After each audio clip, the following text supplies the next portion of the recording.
정도만 지나면, 붕괴가 일어나고 1000만 년 정도만 지나면 아주 큰 덩어리가 생기고, 이 덩어리가 역시 만유 인력의 힘으로 주변의 가스를 모읍니다. 점점 커져가는 게 이러한 가스 행성의 형성이 태양에서부터 먼 거리에서 먼저 여러 군데에서 일어나게 됩니다. 이것이 지금의 목성과 토성과 같은 그런 천체들을 만들게 됐죠. 다음 장. 안쪽에서는 뜨거운 온도 때문에 이런 음결체 형성이 매우 늦고 거의 1억 년에 걸쳐서 아주 느린 동안 암석과 금속으로 이루어진 음결체들이 나타납니다. 그리고 그 성장은 바깥에 있는 행성보다 훨씬 느려서 1억 년 이상 걸리게 되고, 일단 만들어진 후에는 주변에 큰 암석 덩어리들을 잡아당기면서 소위 대폭격 시대를 맞습니다. 아주 큰 규모의 폭격이 15년 이상 이루어진다고 볼 수 있어요. 이것이 행성들이 만들어지는 과정으로 현재의 천문학자들이 이해하고 있는 과정입니다. 그 다음 장. 그러다가 이런 일이 발생합니다. 지금 보시는 그림은 상상도예요. 이 큰 덩어리는 우리 지구입니다. 우리 지구의 한 3분의 1 정도 되는 또 다른 천체가 막 형성 과정을 마치고 있는 지구에 충돌하는 모습이에요. 이러한 충돌이 태양계 형성 과정에서 비일비재했을 것으로 천문학자들은 생각하고 있습니다. 여기에 보이신 그림은 상상도인데 왜 천문학자들은 이런 일이 벌어졌을 거라고 생각하느냐? 이런 일이 벌어졌다고 믿을 수밖에 없는 강력한 증거물이 하늘에서 떠돌고 있기 때문입니다. 다음 장. 바로 달입니다. 달이라고 하는 천체는 유사하게 계속 지구 주변을 돌고 있었지만 그 달이 어떻게 만들어졌는가 하는 것을 천문학자들이 파악한 것은 얼마 되지 않습니다. 불과 한 10여 년 전에 알아낸 거예요. 여러분 지구과학 교과서에서도 달이 어떻게 만들어졌는가 천문학자들이 이렇게도 생각하고 저렇게도 생각한다는 여러 가지 가설이 나올 텐데 지금은 하나로 거의 확정이 되다시피 하고 있습니다. 아폴로 11호가 1960년대 말에 달에 착륙하고 달에 돌들을 집어왔어요. 그 돌들을 분석하고 지질학자들과 천문학자들을 깜짝 놀랐습니다. 달의 밀도를 측정하고 달의 내부 구조를 측정하면서 깜짝 놀랐어요. 그래서 어떻게 설명할 것인가? 도저히 지구와 함께 만들어졌다고도 설명할 수 없고 또 돌아다니던 태양계 다른 곳에서 만들어진 것을 지구가 포획했다고 설명하기도 어려워 난감한 상황이 있었습니다. 그러나 지금은 그 미스테리들을 설명할 수가 있어요. 바로 앞장에 보여드렸던 충돌로 설명이 되는 겁니다. 지구가 형성되고 얼마 안 있었던 지구로부터 약 40억 년 전의 과거에 이러한 거대한 충돌이 일어났고 충돌 과정에서 지구의 일부와 또 지구에 부딪힌 그런 큰 행성체의 잔해가 지구 주변을 감싸게 됩니다. 여기에 보여드리는 그림은 상상도가 안 됩니다. 실제로 일어나는 현상을 촬영한 것은 아니지만 커다란 슈퍼컴퓨터에서 이러한 충돌이 발생했다면 그 잔해들이 어떻게 진화하겠는가 하는 것을 수치적으로 계산한 거예요. 그래서 슈퍼컴퓨터에서 계산한 결과를 그림으로 만들어 놓았다는 의미에서 상상도가 아닙니다. 이 잔해들은 금방 원반을 이루게 됩니다. 운동의 특성 때문에. 그리고 이 원반 속에서 마치 요 수억 년 전에 태양계가 형성될 때 그랬듯이 서로 병합하는 과정을 거칩니다. 그리고 이런 큰 덩어리들이 여기저기 만들어지고 그 덩어리들끼리 합치게 되죠. 어느 정도 합치게 되면 뜨거운 온도를 이루면서 녹아버립니다. 그리고 둥그런 천체가 완성이 되고 이 둥그렇고 큰 천체가 돌아다니면서 나머지 잔해들을 흡수하면서 즉 나머지 잔해들이 큰 천체로 떨어지는 거죠. 그래서 우리가 지금 달에서 보고 있는 많은 크레이터들, 커다란 운석구들을 만들면서 현재의 달을 만들게 되는 겁니다. 이러한 달이 만들어지기까지의 과정이 불과 우리 시간으로 한두 달 정도 걸립니다. 그래서 이런 충돌이 있었다는 거죠. 이러한 충돌은 우리가 그동안 이해하지 못했던 수성의 내부 구조 문제, 각 행성의 내부 구조 문제, 그리고 자전, 각도의 문제, 이런 것들을 대부분 다 해결해 줍니다. 다음 장으로 넘어가시죠. 그리고 이러한 충돌은 지금까지도 계속되고 있습니다. 물론 덩치가 큰 행성체들은 이미 태양계 역사의 초기에 그러한 충돌을 모두 경험하고 사라져버렸지만 태양계 여기저기를 가득 채우고 있는 천체들은 아직도 서로 충돌을 하고 있습니다. 이 충돌은 지구의 생명체 진화에 매우 큰 영향을 발휘합니다.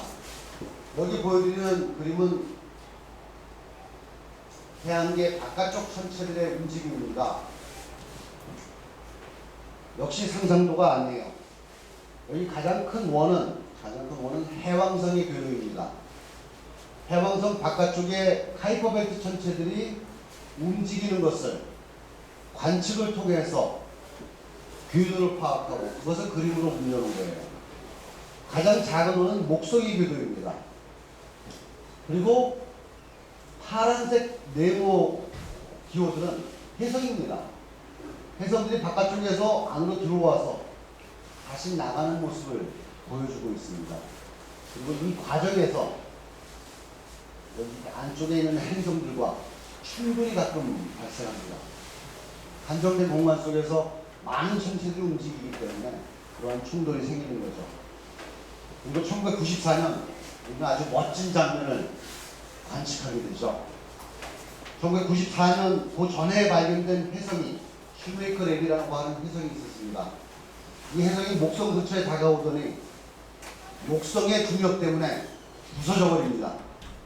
21개의 조각으로 부서져 버립니다. 그리고 목성을 폭격하기 시작합니다. 목성에 부딪힌 자국은 지구 크기의 몇 배가 되는 상처를 남기면서 물론 목성의 표면은 가스되어 있기 때문에 그 상처는 아물게 되죠. 그 아물게도 여러 달이 걸리게 됩니다. 이때 많은 천문학자들과 또 많은 시민들이 우주에서의 태양계 공간에서의 충돌들이 정말 일어나는구나 하는 사실을 직접 느끼게 되죠. 이러한 충돌은 태양계 안쪽에서도 있을 수 있습니다. 하나 넘겨주시죠. 태양계의 안쪽을 살펴보는 겁니다. 가장 큰 원이 목성의 궤도이고 여기 화성의 궤도 그리고 안쪽에 지구의 궤도가 그려져 있습니다. 이거 역시 우리가 알고 있는 소행성들의 움직임을 애니메이션으로 표현하는 겁니다. 많은 소행성들이 여기에 연두색으로 표현이 되어 있습니다. 이 연두색으로 표현된 소행성들은 거의 원궤도를 가진 소행성들이에요. 지구에 부딪힐 확률이 없습니다. 그러나 붉은색으로 표현된 소행성들, 이것은 설사 바깥쪽에 있다고 하더라도 타원 궤도를 가지고 있기 때문에 지구의 궤도를 가로지르는 소행성들입니다. 즉 충돌 확률이 0이 아니라는 것이죠. 태양계를 가로지르는 해성들도 마찬가지입니다. 이 안쪽까지 들어왔다 나가기 때문에 부딪힐 확률이 있다는 거예요. 1980년대 말에 들어서 그동안 오랜 논쟁으로 남았던 왜 지구상의 공룡이 아주 짧은 시간 동안에 전멸을 했을까 하는 이 문제에 대한 해답을 찾아내게 됩니다. 수억 년 동안 지구의 각종 지질 시대를 거치면서 생존해왔던 지구 전역에서 번성해왔던 그런 공룡들이 왜 지금으로부터 6,500년 만년 전에 어느 날 사라졌느냐? 그동안은 지구의 화산 활동, 기후변화 뭐 이런 것이 얘기가 나왔지만 멕시코 유카탄 반도의 남쪽에서 소행성이 부딪힌 흔적을 찾아내게 됩니다. 정확히 6,500만 년 전에 지구와 충돌한 소행성의 충돌 구덩이를 발견하게 된 거죠. 그 이후에 천문학자들은 지구와 부딪힐 가능성이 있는 소행성의 궤도에 대해서 연구하기 시작했고, 지질학자들은 이러한 충돌의 흔적이 지구상에 또 어디에 있을 것인가 찾는 작업에 들어갑니다. 그래서 지상에서도 이런 충돌의 흔적을 찾고 해저에서도 커다란 충돌의 흔적을 찾습니다. 그래서 여러분들이 생물학 시간에 배우듯이, 우리 지구과 시간에 배우듯이 우리 지구의 생명의 변천사를 보면 원생대가 있죠. 그 밑에 고생대가 있습니다. 그리고 중생대로 바뀌고 신생대로 바뀝니다. 이 각각의 생명의 연대가 바뀌는 단계에서 거의 90%에 달하는 모든 생명체가 전멸하는 사건이 발생합니다. 그리고 지질학자들은 그러한 생명체의 교체 연대에 해당하는 구덩이들을 찾아내고 있습니다. 그래서 지구 생명의 진화가 이런 소행성이나 행성의 충돌에 의해서 대단히 큰 급변의 시기를 갖게 되었다 하는 사실을 알게 됩니다. 이런 사실을 알게 된 것이 80년대 말부터 90년대 초에 이르는 시간이었고, 그때 나온 영화들이 여러분들 많이 보셨을 딥 임팩트라든가 아마겟돈이라든가 이런 영화들이에요. 이거 다음 자리.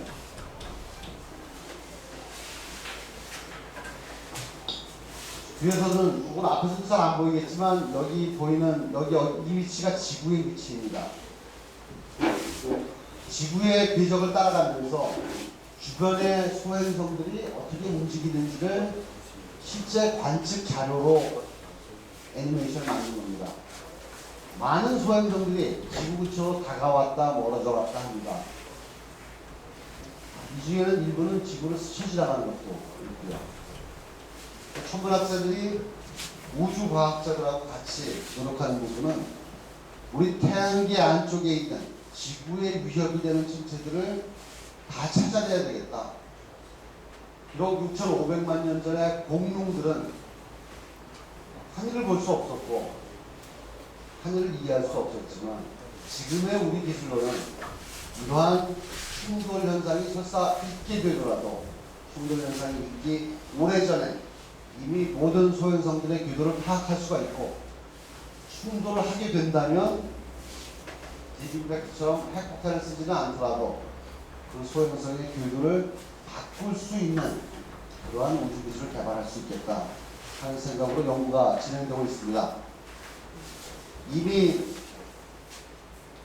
크기가 한 1km보다 큰 지구 근처의 소행성들은 한 1000개 정도 발견이 되어 있어요.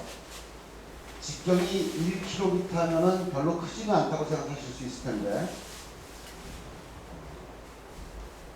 인간의 문명을 파괴할 수 있다고, 완전히 파괴할 수 있다고 천문학자들은 계산하고 있습니다. 지금의 연구는 직경이 한 150m보다 큰 천체들을 찾는 거예요. 우리는 직경이 150m보다 큰 지구 근접 천체가 약 100만 개에서 500만 개 사이에 있다고 생각을 합니다.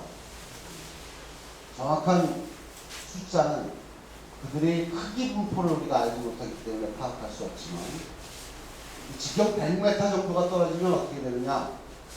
직경 100m 정도면 뭐 결국 우리 중앙고등학교 건물만 한 것일 텐데, 서울 정도의 직경 한 50km에서 100km 이르는 지역을 초토화시킬 수 있다고 생각합니다. 어떻게 그렇게 큰 피해를 야기하느냐? 어떻게 원자폭탄, 수소폭탄보다도 훨씬 더 큰 피해를 줄 수 있다고 생각하느냐? 여러분들이 물리학에서 배운 걸 생각하면 됩니다. 에너지라고 하는 것은 에너지라고 하는 것은 결국은 운동량에 대한 것이고, 운동량이라는 것은 어떤 물체의 크기나 질량만이 아니라 움직이는 속도에 비하는 거라고 생각하시면 되는 거예요. 이러한 소행성들은 그 속도가 초속 40km에서 60km입니다. 영화를 보시면 소행성이 아주 천천히 움직이는 것으로 표현이 되잖아요. 아마겟돈을 보셔도 소행성의 조각들이 뉴욕이라는 도시에 막 떨어지는 게 이렇게 눈으로 보이잖아요. 1초에 50km의 속도로 가는 것을 여러분이 눈으로 볼 수 있을 거라고 생각하지 마십시오. 총알의 속도의 50배입니다. 그런 엄청난 속도로 부딪히기 때문에 매우 큰 피해를 야기할 수 있다는 거예요. 그래서 이 소행성을 연구하는 분들은 어떻게 보면 지구 방위를 위해서 일하는 그런 셈이 되겠습니다. 넘어가보죠. 우리가 우리 태양계에 대한 이해를 넓히는 과정에서 다른 태양계를 발견하는 일이 발생합니다. 한 장 더 넘겨보시죠. 이런 뉴스가 상당히 많이 나와요. 새로운 행성들을 발견했다. 지금까지 발견한 멀리 있는 별에 돌아다니는 주변을 도는 행성의 숫자가 이미 1000개에 육박하고 있습니다. 상당히 많은 행성들이 발견되고 있어요. 궁극적으로 우리 지구와 같은 천체가 또 다른 별 주변에 있다는 것을 발견한 날도 멀지 않았어요. 생각하면 됩니다.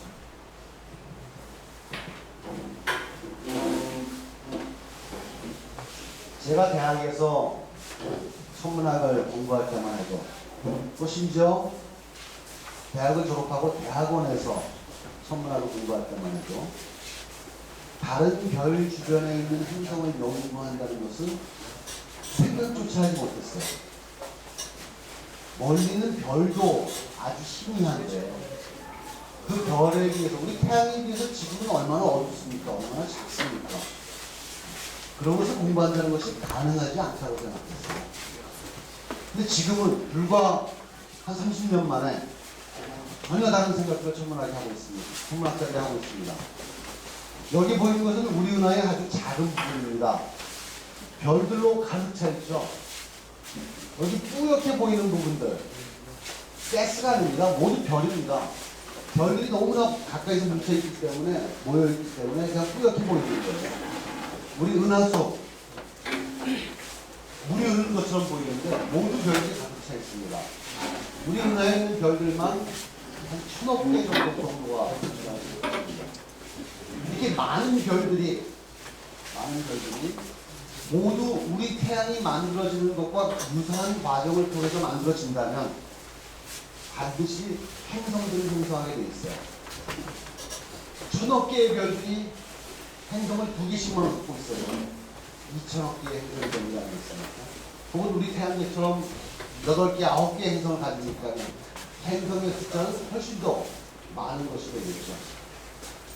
그리고 그 많은 행성들 중에 극히 일부만 지구와 같은 천체라고 하더라도 4개의 지구의 개수는 엄청나게 많은 것이 되겠고, 그 중에 얼마나 많은 생명들이 있을 것인가, 그리고 그 생명체들 중에 어느 정도나 많은 생명체가 우리처럼 고등지성을 가진 고등생명체일까, 이런 질문들을 던질 수 있는 거죠. 그리고 원래 천문학의 연구 분야는 은하와 별들에 대한 것이었는데 이제는 이 아래쪽으로 내려오고 있습니다. 먼 별에서 행성들을 찾는 일들, 그리고 그 행성들 사이에서 지구와 유사한 조건을 가진 천체들을 찾아내는 일들, 심지어 우주의 생명을 찾아내는 일들까지 천문학의 범주에 들어오게 된 거예요. 한 장만 보시죠. 또 한 장만 보시죠. 어떻게 공부할 수 있을까? 어떻게 먼 별에, 희미한 별 주변에 행성이 있다는 것을 어떻게 알 수 있을까? 몇 가지 과학적인 배경을 말씀드리고 넘어가도록 하겠습니다. 하나 더 넘기시죠. 모두 간단한 여러분이 알고 있는 지식으로 이해할 수 있는 것들이에요. 우리는 흔히 지구가 태양을 돈다고 얘기를 하죠. 맞습니다. 그러나 100% 맞는 것은 아니에요. 태양도 지구 때문에 돕니다. 만류 인력이라고 하는 것은 질량이 큰 천체만이 갖고 있는 것은 아니고 질량이 작은 천체도 미약하나마 힘을 갖고 있는 거예요. 그래서 정확히 얘기하면 지구가 태양을 도는 동안 태양도 지구 때문에 공전을 합니다. 공전은 지구만 하는 것이 아니에요. 태양도 지구 때문에 공전을 합니다. 지구가 무거우면 태양은 더 많이 움직입니다. 행성이 무거우면. 행성이 가벼우면 더 천천히 움직입니다. 그래서 우리가 멀리 있는 별을 보고 행성이 있는지 여부를 판단하기 위해서는 행성을 볼 필요가 없어요. 그 별만 관측하고 별이 위치를 바꿔서 이동하는가. 별이 한 바퀴 도는데 30일이 걸린다면 30일을 주기로 공전하는 행성이 존재하는 사실이죠. 그래서 별 위치를 아주 정밀하게 측정함으로써 행성의 존재를 파악할 수 있습니다. 그러나 대단히 어려운 얘기예요. 왜냐하면 지구의 경우에는 질량이 작기 때문에 태양과 같은 것이 그렇게 많이 움직이질 않습니다.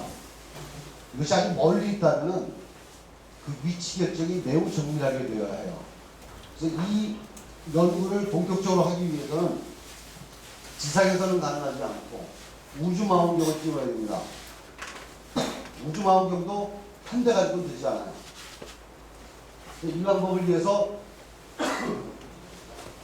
우주망원경 6대를 띄워서 편대비행을 시키고자 하는 계획이 있습니다. 편대비행을 시키면서 하나의 별을 계속 관측을 하는 거예요. 그래서 그 위치를 정확하게 측정을 하자는 거죠. 2000년대 초에 발사가 계획되어 있었는데 예상 문제로 포기가 되면서 이 방법은 행성을 찾는데 적극적으로 활용되지 못했습니다. 앞으로는 또 다른 우주 계획을 통해서 활용이 될 수 있겠죠. 그 다음. 그러나 똑같은 원리에 의해서 행성의 존재를 파악할 수 있습니다. 바로 도플러 효과. 도플러 효과는 여러분들 배우셨을 거고요. 상대 속도에 의해서 어떤 천체가 우리에게 다가오고 있을 때와 멀어져 가고 있을 때 그 천체로부터 오는 빛의 파장이 변한다는 얘기예요. 우리가 아까 사진 말씀해 주시죠. 이러한 운동을 이렇게 위에서 궤도면에 위에서 보지 않고 옆에서 볼 때 이 행성은 안 보이더라도 이 별의 빛이 이 별의 운동이 우리에게 가까이 올 때가 있고 또 멀어져 갈 때가 있죠. 그래서 주기적으로 이 별에서 오는 빛의 파장이 바뀌게 됩니다. 그 파장의 변화를 측정하는 거예요. 그 다음 점은 우리에게 가까워져 올 때는 별의 빛이 조금 푸른색 쪽으로 움직이게 되고 멀어져 갈 때는 붉은색 쪽으로 움직이게 되는데 파장이 얼마나 변했는가를 측정해 보면 그 속도를 정확하게 구할 수가 있어요. 그래서 그 속도의 곡선을 그리면 시간에 따라서 이런 곡선이 됩니다. 우리부터 멀어져 갈 때, 가까워져 올 때. 이걸 측정하면 반복되는 것을 알 수 있고 이 반복되는 시간의 길이가 바로 이 천체를 돌고 있는 행성의 공전 주기가 됩니다. 그리고 얼마나 빠른 속도로 움직이느냐 하는 것이 그 행성의, 이 별을 돌고 있는 행성의 질량에 대한 정보가 되는 거예요. 그래서 별을 관측함으로써 행성의 주기와 질량을 알아낼 수 있게 된 거죠.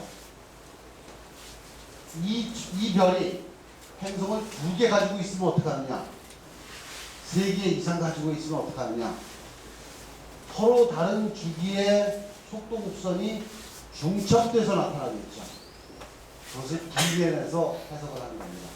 이 방법으로 수백 개가 넘는, 500개가 넘는 행성들을 발견했어요. 그 다음 장에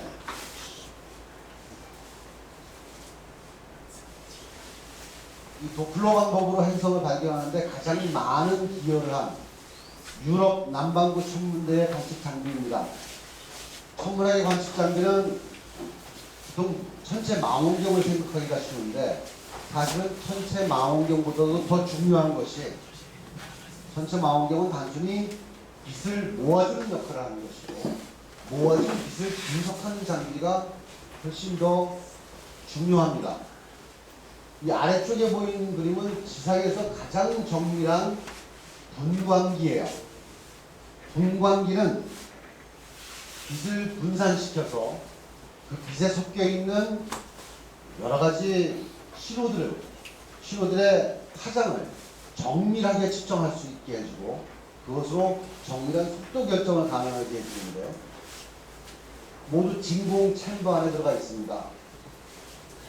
이 장비로 우리가 측정할 수 있는 속도의 정밀도는 초속 1m예요. 멀리 있는 희미한 별이 마치 우리가 느리게 걷는 속도로 움직이는 것을 검출할 수 있습니다. 초속 1m는. 그래서 비교적 작은 질량의 행성 때문에 움직이는 것도 검출할 수가 있어요. 하지만 지구 정도로 작은 행성은 검출할 수가 없어요. 지구 정도로 작은 행성의 존재를 검출하기 위해서는, 이 방법으로 검출하기 위해서는 이거보다 훨씬 더 좋은 장비가 필요합니다. 초속 1m가 아니라 초속 10cm. 마치 벌레가 기어가는 속도. 그거를 측정해낼 수 있어야 돼요. 이거 상당한 기술 개발을 필요로 합니다. 천문학 연구가 우리 인류의 지식을 넓히는 것 이외에 어떠한 도움을 우리에게 주느냐, 이 부분을 잘 이해하지 못하시는 분들이 많은데, 기술 개발과 과학의 발전은 뗄래야 뗄 수 없는 사이입니다.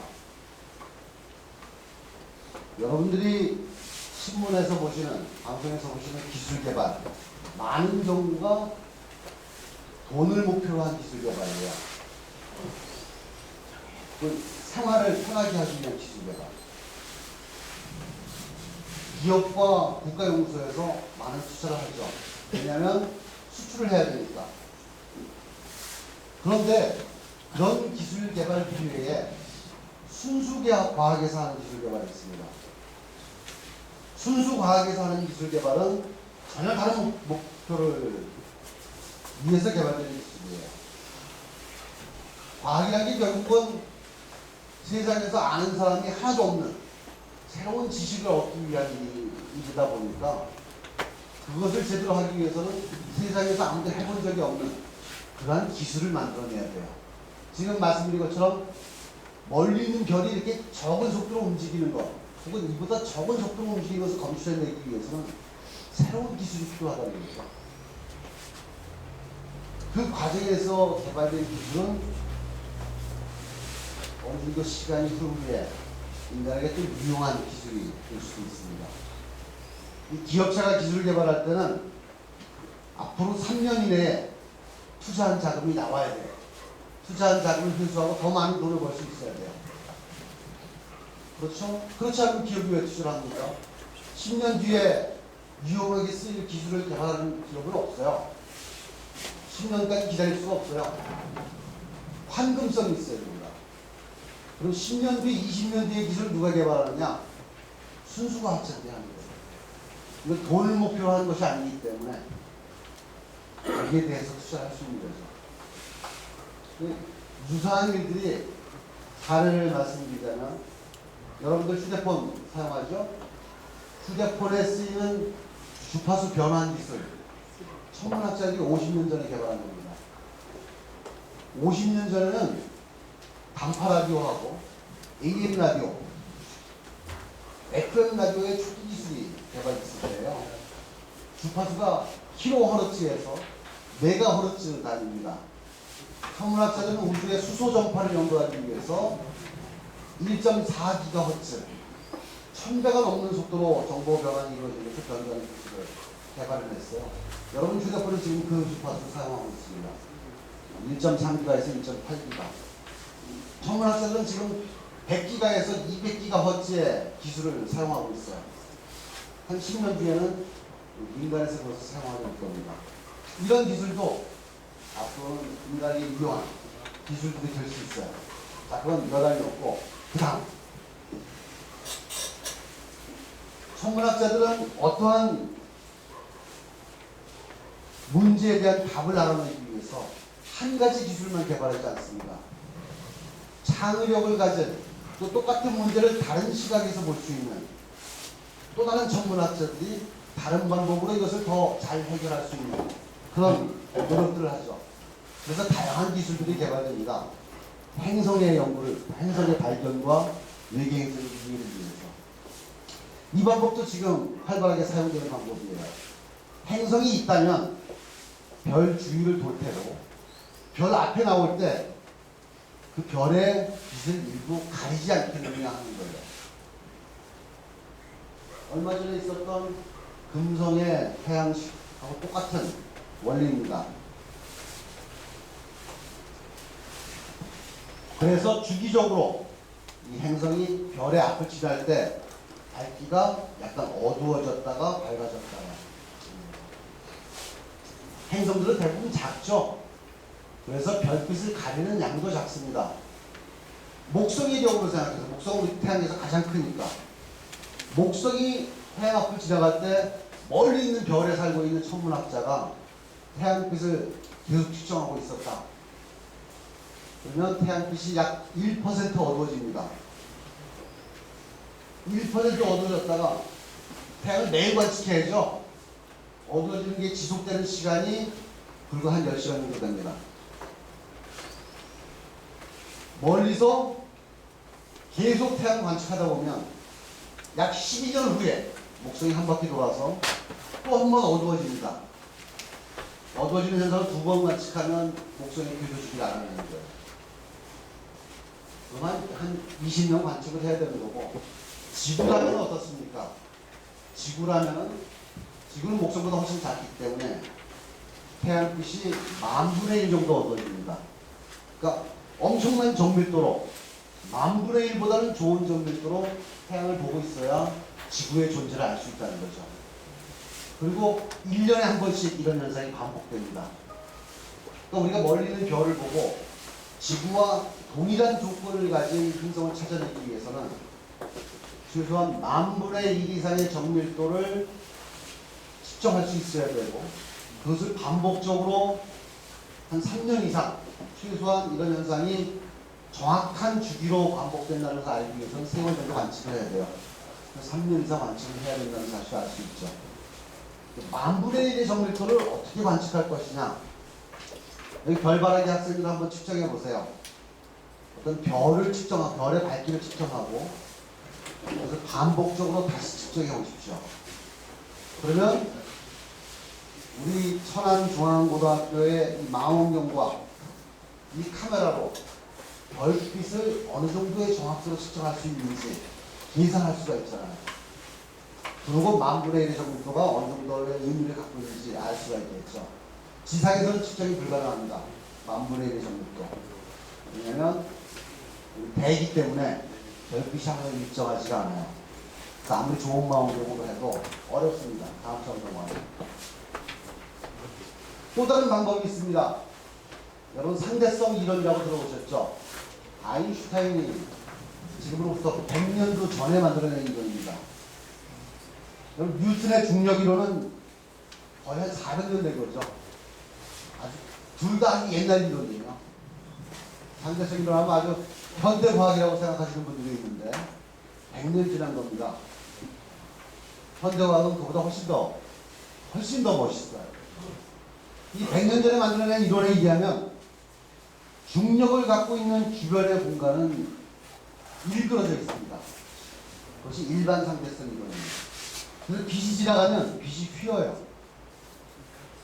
우리가 어떤 별을 관측할 때 그 우리와 그 어떤 별 사이에 또 다른 별이 있으면 이 멀리 있는 별빛이 우리에게 오다가 휭니다.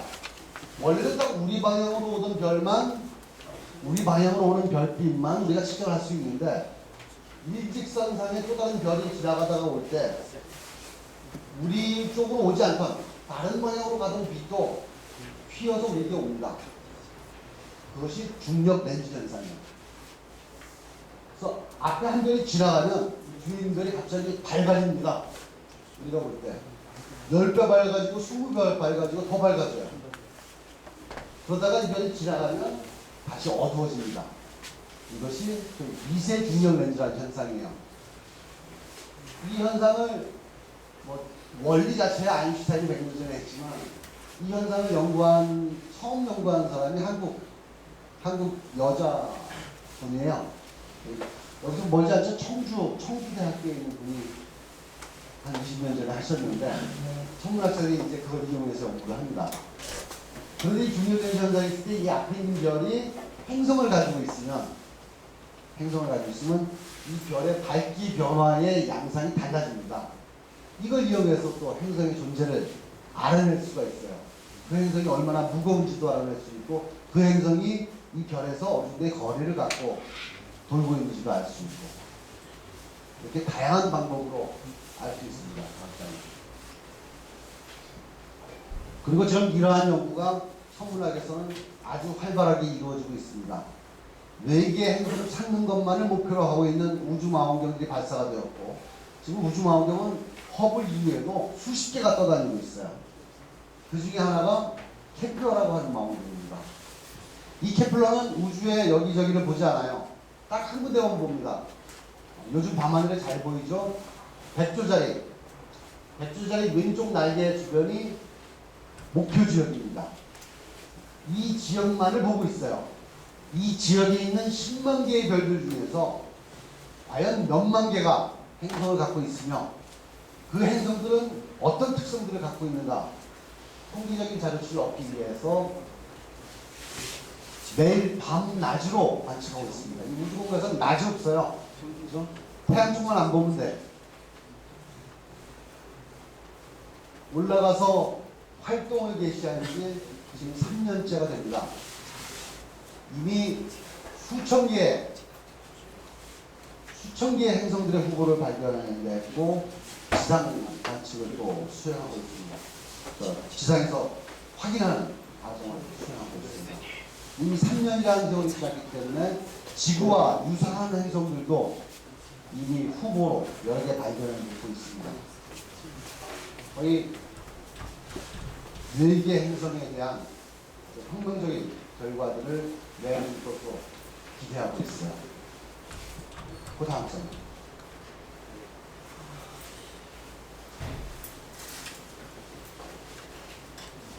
지구와 유사한 행성을 찾은 후에는 먼저 지구와 유사한 행성이라고 하는 것은 지구와 비슷한 질량을 가졌을 뿐만 아니라 지구와 비슷한 크기를 가져야 돼요. 그래야 딱딱하게 굳어있는 지각을 갖게 됩니다. 그리고 태양으로부터의 거리가 적당해야 돼요. 태양에 너무 가까우면 너무나 뜨겁고 너무나 뜨거우면 물이 액체 상태로 있을 수 없죠. 태양으로부터 너무나 멀리 떨어져 있으면 물이 다 얼어버린 상태입니다. 아주 뜨겁거나 아주 추운 환경에서는 생명을 찾을 수 없다는 얘기는 아니에요. 우리 지구상에서도 극한 환경 속에서 산소가 전혀 없는 곳에서 또는 화산 용암이 부글부글하는 그 바로 근처에서 혹은 완전히 얼어있는 남극의 빙하에서 생명체가 발견됩니다. 그러나 우리가 좀 더 관심 있는 것은 우리와 어느 정도 비슷한 환경 속에서 자라날 수 있는 고등 생명체예요. 그래서 지구와 유사한 행성들이 발견되는 대로 거기에 대해 그 행성에 대한 직접적인 또 집중적인 연구가 벌어질 겁니다. 바로 우주 속의 생명이라는, 과연 생명이라는 것은 우리 지구에만, 또 지성이라는 것은, 영혼이라는 것은 우리 인간에게만 있는 것이냐 하는, 우리 인간들이 불사이대로 종교적인 차원에서, 또 철학적인 차원에서 수없이 물어본 일들을 과학으로 대답하고 싶은 겁니다. 그리고 외계인이 정말 존재하는지, 이런 일반인들의 물음에 역시 또 과학으로 대답하고 싶은 거예요. 외계 생명체 하면 딱 생각나는 게 있죠. E.T. 아주 옛날 영화인데 E.T. 영화 생각납니까? 아, 저기 한 번도 안 그래요.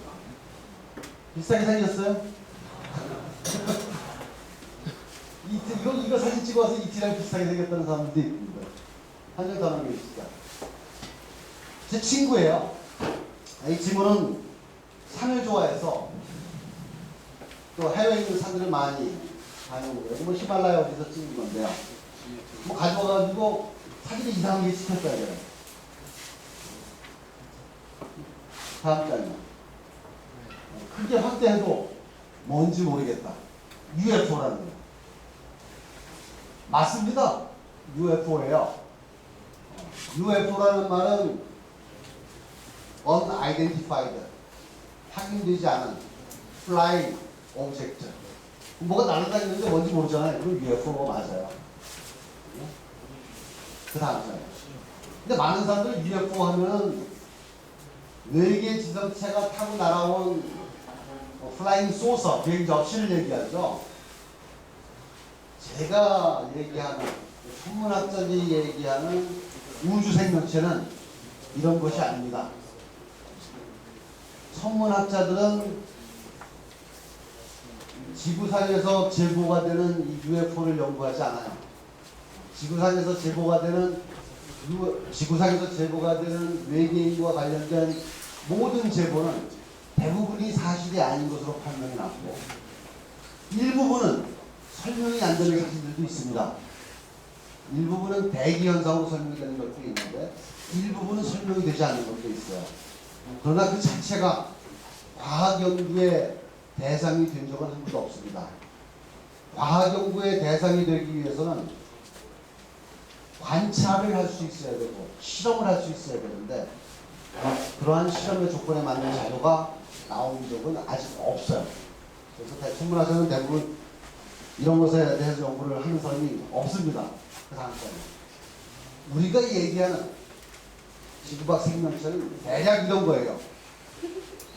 우선 생명의 재료가 되는 원료에 대해서 연구를 합니다. 유기물이에요. 이 유기물은 우주 공간에 가득 차 있습니다. 천문학자들이 전파망 원경으로 우주를 바라보면 우리 생명체의 기본 구성하는 분자들, 아미노산들, 혹은 당근이라든가 이런 유기물들이 우리 태양계 근처에 뿐만 아니라 별들 사이의 공간에 아주 많이 생성이 되어 있다는 것을 알고 있어요. 그리고 그 다음부터가 우리가 연구의 대상으로 삼는 이게 생명체입니다. 미생물들, 가장 기본적인 구조를 갖고 있는 생명체들. 그 다음 단계가 동물과 식물 같은 것들의 흔적. 그 마지막 단계에서 우리는 외계 지성체를 얘기합니다. 천문학자들이 UFO의 외계인은 연구의 대상으로 삼고 있지 않지만, 넓은 우주에 존재하고 있을 수 있는 외계 문명체는 연구의 대상으로 삼고 있습니다. 그 다음 또 한 번 넘기겠습니다. 시간이 많지 않습니다.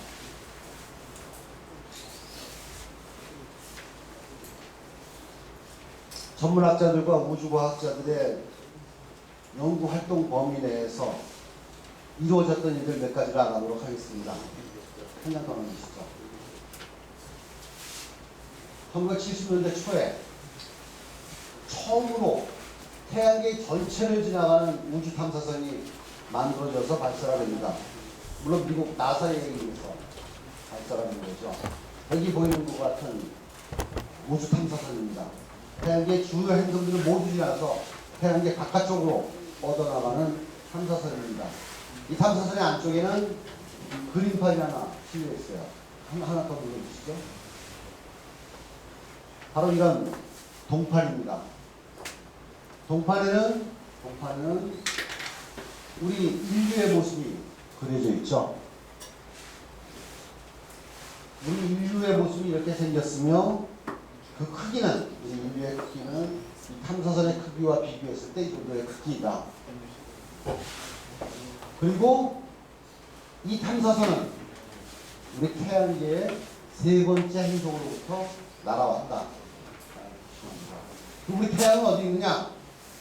이것이 우리 태양의 위치를 나타내는 우주 지도입니다. 우리 은하계에서 삐삐삐삐 신호를 내는 소위 펄서라고 하는 천체들이 여러 개가 있습니다. 그 펄서들의 위치를 기준으로 했을 때 이 태양계는 이 위치에 있다. 정보를 담아서 보냅니다. 먼 훗날 이 탐사선이 외계 지성체에 의해서 발견된다면 우리의 존재를 알려야 되겠다라는 생각에서 실어놓은 것이죠. 그 다음. 그 한 5년쯤 뒤에 보이저라고 하는 또 다른 두 대의 탐사선이 발사가 됩니다. 이 탐사선은 이런 원판을 싣고 가요. 이 원판의 앞면에는 이 뒷면에 새겨져 있는 홈에 있는 정보를 어떻게 재생해야 된다라는 그 안내문이 들어가 있고, 역시 또 태양의 위치가 들어가 있습니다. 마치 옛날에 레코드판에서 음악을 재생하듯이 홈을 따라서 신호를 읽어낼 수 있다는 것을 표현해 온 거죠. 이 뒷면의 파일 홈을 따라서 정보를 읽어내면 여러 가지 지구의 소리들이 들어가 있습니다. 여러 나라 말로, 우리말로도 있어요. 안녕하세요, 반갑습니다. 외계인에게 보내는 메시지를 담아서 같이 탐사선에 실어서 보낸 겁니다. 다음 장면. 아주 비효율적인 의견 교환 방식입니다. 여기 보이죠? 2호의 궤적 모습입니다. 우리 지금 이미 해왕성은 지난주 오래됐고, 이 그림을 그렸을 때가 2009년도에 제가 자료를 받아서 그린 겁니까? 지금은 한도 그림 바깥으로 거의 나갔을 거예요. 우리가 만들어낸, 인간이 만들어낸 가장 빠른 속도로 움직이고 있습니다. 1초에 17km 의 속도로 우주공간으로 날아가고 있어요. 우리 지구에서, 우리 태양에서 가장 가까운 별이 기세 속도로 4년을 넘게 가야 합니다. 그러니까 우리가 만드는 가장 빠른 속도라고 하더라도 가장 가까운 별까지는 한 4만 년 정도 걸립니다. 근데 아쉽게도 이 보이저 2호의 방향은 가장 가까운 별 쪽의 방향이 아니에요. 보이저 2호가 이 속도를 이룰 수 있는 것도 오면서 계속 로켓을 쏴가지고 오기 때문에 그런 건 아니에요. 우리 우주 탐사선들이 다 그렇지만 지구를 간신히 벗어날 수 있을 정도의 연료만 싣고 갑니다. 그리고 그 다음부터는 중력을 이용해서 가속도를 얻어요. 여기도 잠깐 나와 있지만 여기 목성 근처를 지나가면서 목성에 떨어집니다. 목성에 떨어지지만 정확히 목성에 충돌할 궤도를 갖지 않고 목성을 비껴가게 하는 궤도를 만들어 놓으면 목성에 떨어지면서 지금 엄청난 에너지를 얻으면서 목성을 스쳐 지나가게 합니다. 이것이 소위 플라이바이라고 하는 그러한 연료 없이 높은 속도를 얻을 수 있는 테크닉입니다. 이 궤도를 보면 중간에 화성을 지나가면서 가속도를 얻으면서 꺾이죠. 목성을 지나가면서 또 꺾입니다. 그리고 딱 토성을 지나가면서 꺾여요. 우리가 이런 탐사선들이 목성과 토성과 하향성과 천왕성을 방문하는 이유가 물론 그 행성들에 대해서 연구를 하기 위한, 탐사를 하기 위한 목적도 있지만 좀 더 멀리 가기 위해서는 그 행성의 중력을 이용해야 되기 때문이에요. 그런 식으로 속도를 얻으면서 나가는 겁니다. 그래서 최종적으로 진행하는 방향을 우리가 임의로 정할 수가 없어요. 그래서 이 보이저 2호는 시리우스 쪽으로 날아가고 있습니다. 그래서 한 20만 년 더 가야 돼요. 천문학자들은 각각 이런 일도 했습니다. 시리우스라고 해봤자 별 하나 아니에요. 하나. 시리우스의 외계 문명체가 없을 수도 있잖아. 별 하나만을 대상으로 뭘 보내지 말고 별 수십만 개를 대상으로 우리의 존재를 알자. 그래서 구상성단에는 별이 약 100만 개 정도 있습니다. 그중에서 태양과 유사한 별은 한 50만 개 돼요. 그쪽으로 지상에서 가장 큰 안테나를 이용해서 메시지를 발송했습니다. 하나 더 눌러보시죠. 1974년부터 거의 몇 년에 한 번씩 이런 일을 합니다. 서로 다른 대상으로. 우리가 보낸 신호예요. 우리가 보낸 전파 신호를 그림으로 바꾸면 이렇게 됩니다. 우리가 사용하는 십진법이라는 숫자부터 이 전파망원경에서 신호를 보냈다는 내용까지 다양한 내용을 담고 있습니다. 우리 인간은 이렇게 생겼으며 유전자 구조는 이렇게 나선형을 가지고 있고 태양계의 세 번째 행성에서 보낸 거다. 물론 어떠한 아무 전문가가 달라붙어도 우리가 원하는 방식대로 이 신호를 해석할 수 없을 겁니다. 다만 확실한 것은 어떤 외계 지성체들이 이 신호를 받더라도 하나 확실하게 아는 건 있어요. 이 신호는 자연적으로 만들어낸 신호가 아니라는 것. 자연이 만들어낸 신호는 이런 구조를 가질 수 없다는 것을 확실하게 알 수 있을 거예요. 그렇죠? 그러니까 우리가 전하고 싶었던 메시지는 이 그림에 담겨있는 하나하나의 자세한 정보가 아니라 여기에 강력한 전파를 발생할 수 있는 지성체인 인간들이 살고 있다는 사실을 알려주는 것. 그것이 목표였던 거죠. 한 장 더. 빛의 속도로 전파니까 빛의 속도로 수십만 개의 천체들을 향해서 별을 향해서 신호를 쏘아보낸 거예요. 근데 이 구상성단도 거리가 25,000광년 떨어져 있습니다. 그래서 우리가 보낸 신호가 도달하기까지 25,000년이 걸리는 거예요. 74년이니까 거기서 한 50년 빼야죠.